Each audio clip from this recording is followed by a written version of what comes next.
Donald Trump remporte la bataille, celle qu'il a lancée vendredi contre la taxe canadienne sur les services numériques. Prime Minister Carney in Canada caved to President Trump. Le Canada a flanché devant le président Trump, estime la porte-parole de la Maison-Blanche. Mais à Ottawa, il y a une question de timing avec le TSN. Carney évoque un moment mal choisi pour imposer cette taxe.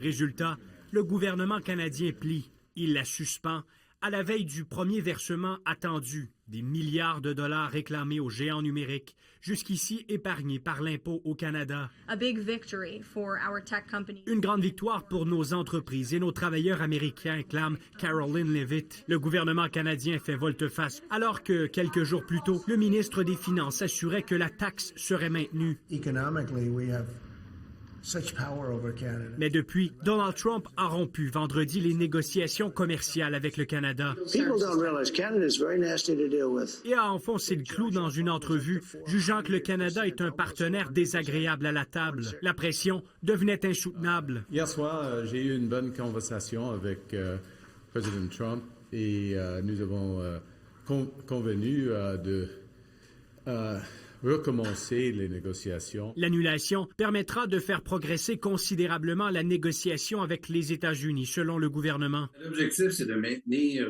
les négociations et de garder les Américains à la table d'ici le 21 juillet prochain pour que nous puissions conclure une entente globale. Le Bloc québécois dénonce la stratégie de négociation. Dans les yeux des Américains et du président américain, lorsque tu menaces le Canada, lorsque tu menaces le premier ministre Carney, il recule et il te cède littéralement ce que tu demandes.